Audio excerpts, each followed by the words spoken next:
Hello दोस्तों, नमस्कार। आज का विषय है सनफ्लावर फार्मिंग यानी सूरजमुखी की उन्नत खेती। सूरजमुखी की खेती कब और कैसे करना चाहिए, इसके लिए सबसे परफेक्ट और सूटेबल टाइमिंग और जलवायु के ऊपर दोस्तों बात करेंगे। टेम्परेचर के ऊपर बात करेंगे कि फ्लावरिंग स्टेज पर किस प्रकार का तापक्रम होना बहुत ज़्यादा ज़रूरी है, कैसी भूमि होनी चाहिए, कौन सी वैरायटी का चुनाव और सिलेक्शन करना चाहिए, एक एकड़ में कितनी आपको सीड्स की आवश्यकता पड़ने वाली है, बुआई के समय कब कौन सी खाद का प्रयोग करना चाहिए, एक एकड़ में कितनी हमको लागत लगने वाली है, बाजार भाव मार्केटिंग रेट के ऊपर दोस्तों बात करेंगे।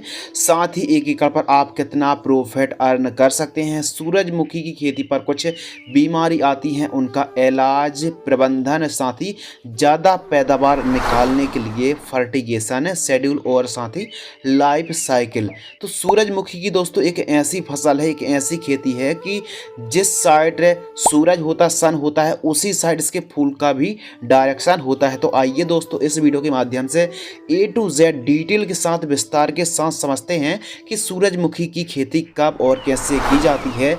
हमारे किसान भाई भी सूरजमुखी की खेती करके कैसे ज़्यादा से ज़्यादा लाभ और ज़्यादा से ज़्यादा कमाई कैसे कर सकते हैं, आइए इस वीडियो के माध्यम से समझते हैं। सबसे पहले दोस्तों बात करते हैं टाइमिंग। तो सूरजमुखी की खेती में से तो तीनों मौसम पर खेती की जा सकती है। खरीफ सीजन जुलाई से अगस्त, रबी सीजन अक्टूबर से नवंबर और जायद सीजन जनवरी से लेकर फरवरी के आसपास हमारे किसान भाई बुआई कर सकते हैं। 15 फरवरी के आसपास का जो समय है, टाइमिंग है, काफ़ी उपयुक्त और परफेक्ट है। 15 फरवरी के आसपास आपको सूरजमुखी की बुआई कर देनी चाहिए। आप चाहें तो जैसे चने की फसल है, सरसों की फसल है, गन्ना या फिर आलू की खुदाई के बाद जो भी चने आपने बुआई कर रखी है, उसकी कटाई के बाद भी आप चाहें तो सूरजमुखी की खेती आप कर सकते हैं, सूरजमुखी को उगा सकते हैं। दोस्तों जलवायु और टेम्परेचर के ऊपर बात करें तो सूरजमुखी की फसल शुष्क जलवायु की क्रॉप है। और टेम्परेचर के ऊपर बात करें तो मिनिमम टेम्परेचर 15 से 16 डिग्री सेल्सियस और अधिकतम 25 से लेकर 30-35 डिग्री सेल्सियस तक का तापमान दोस्तों चल जाता है। अनुकूल राज्यों के ऊपर दोस्तों बात करें कि सूरजमुखी खेती कहां पर सबसे ज्यादा उत्पादन होता है, तो प्रमुख रूप से महाराष्ट्र, कर्नाटक, उत्तर प्रदेश, आंध्र प्रदेश, तमिलनाडु, हरियाणा, पंजाब के साथ साथ मध्य प्रदेश पर भी सूरजमुखी की खेती दोस्तों की जाती है। भूमि और खेत की तैयारी के ऊपर बात करें तो थोड़ा सा सूरजमुखी के ऊपर भी हम बात कर लेते हैं। सूरजमुखी की जो फसल है यह एक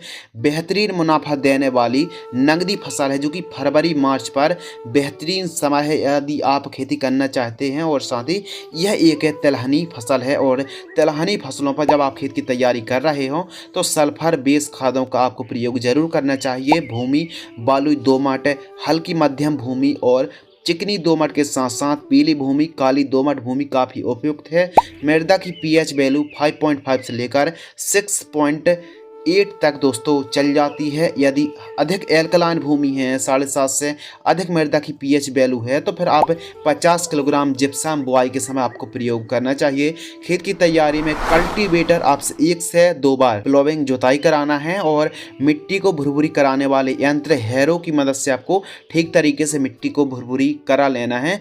और मिट्टी जितनी ज़्यादा भुरभुरी होगी उतनी ही अच्छी हमको जर्मिनेशन और अंकुरण देखने के लिए मिलने वाला। खेत के चारों साइड साफ सफाई, तारबंदी होना बहुत ज़्यादा दोस्तों ज़रूरी है। तो इस प्रकार खेत की आपको तैयारी करना चाहिए, और उत्तम जल निकास का प्रबंध होना बहुत ही ज़्यादा ज़रूरी है। प्रति एकड़ सीड्स यदि आप सूरजमुखी की खेती कर रहे हैं, एक एकड़ पर खेती कर रहे हैं, जानकारी प्रति एकड़ की दर से है। एक एकड़ में 43,560 स्क्वायर फीट होते हैं। तो 2 प्रकार की वैरायटी होती हैं, एक तो संकुल प्रजाति की किस्में और दूसरी हाइब्रिड किस्में। तो यदि आप संकुल प्रजाति की किस्मों को लगा रहे हैं तो 4 किलोग्राम से लेकर अधिकतम 6 किलोग्राम सीड्स की आवश्यकता पड़ने वाली एक एकड़ में।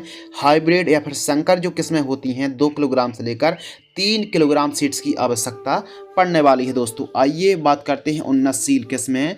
तो संकुल प्रजाति की किस्में जैसे खासकर संकुल प्रजाति मॉडर्न के नाम से आती है, संकुल प्रजाति सूर्या, और वहीं हाइब्रिड के ऊपर बात करें तो संकर प्रजाति KVSH1, संकर प्रजाति SH3322 के नाम से आती है, संकर प्रजाति VSFH17 के नाम से आती है और संकर प्रजाति की VSF1 के नाम से दोस्तों आती है। तो इन किस्मों और वैरायटी का दोस्तों चुनाव और सिलेक्शन कर सकते हैं। 5-6 वैरायटी के नाम दोस्तों जो हमने आपको बतलाए। इन वैरायटी का दोस्तों जो उत्पादन है, जो खासियत है, एक तो अधिक प्रोडक्शन है, अधिक यील्ड प्राप्त होती है और इन वैरायटी पर कम रोग बीमारी का प्रकोप देखने के लिए मिलता है। बाकी आप अपने राज्य क्लाइमेट्स कंडीशन के हिसाब से उन्नतशील किस्मों का चुनाव और सिलेक्शन कर सकते हैं।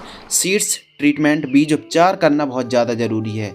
बीज उपचार मैंकोजेब 12% प्लस कार्बेंडाजिम 63%, जैसे WP फंगिसाइड आती 3 ग्राम प्रति किलोग्राम बीज की दर से आपको उपचार करना चाहिए। फिर उसके बाद आपको बुआई करनी चाहिए। आप चाहें तो बेड विधि से भी आप सूरजमुखी की खेती कर सकते हैं।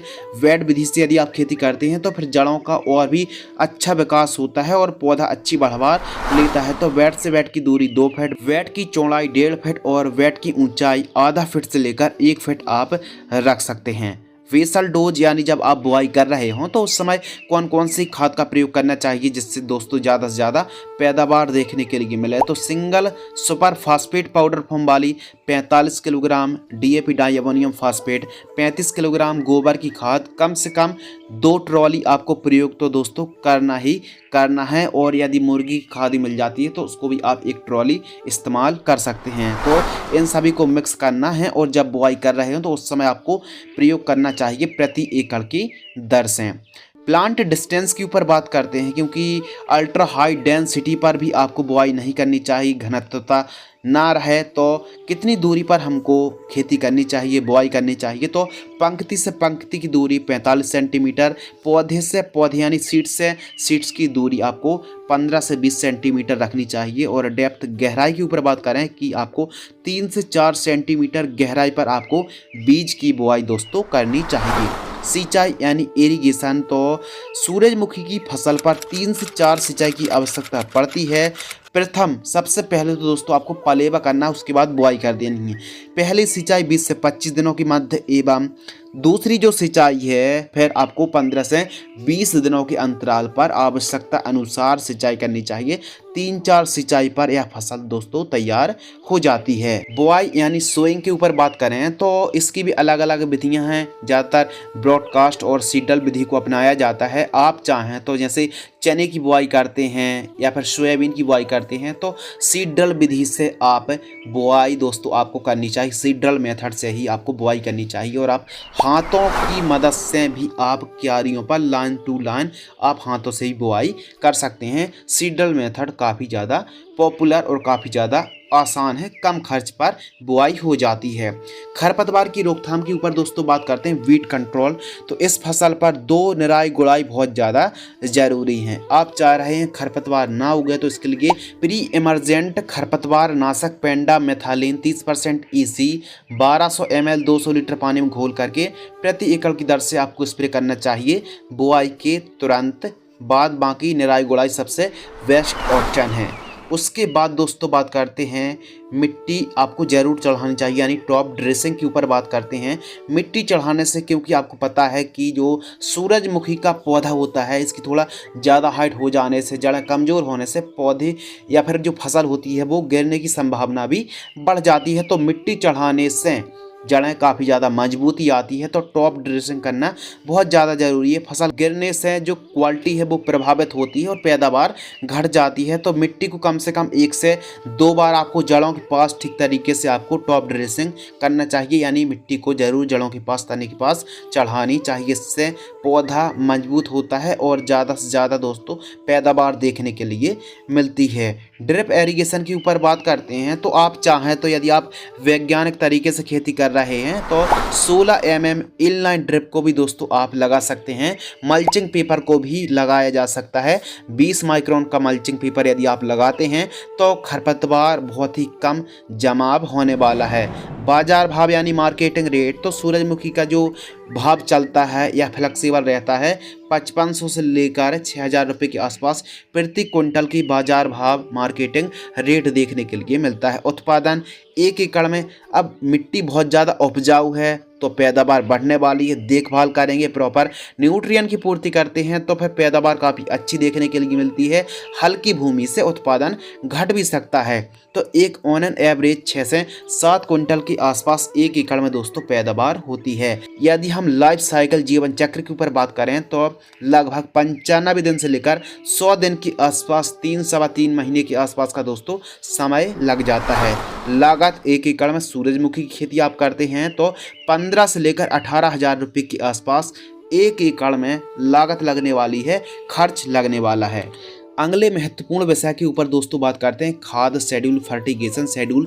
ज़्यादा से ज़्यादा पैदावार निकालने के लिए न्यूट्रिएंट की पूर्ति करना, पोषक तत्वों की पूर्ति करना बहुत ज़्यादा जरूरी है। प्रथम खाद बुआई से 25 से 28 दिन के आसपास की फसल होती है। सल्फर 90%, WDG फॉर्म वाले 4 किलोग्राम, यूरिया उर्वरक खाद 30 किलोग्राम, सागरिका दानेदार 10 किलोग्राम। इन तीनों को मिक्स करके 25 से 28 दिन के आसपास की फसल होती है।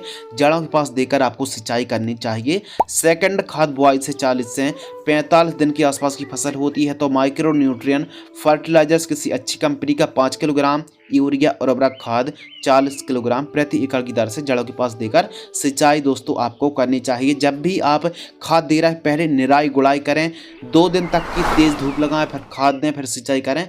बहुत बेहतरीन आपको रिजल्ट देखने के लिए दोस्तों मिलने वाले हैं।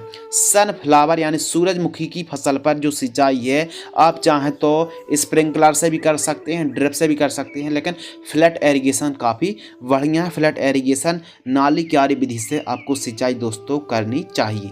यदि आप अपनी सूरजमुखी की फसल पर इन 2 खादों का प्रयोग करते हैं तो बहुत बढ़िया आपको रिजल्ट देखने के लिए मिलने वाला है।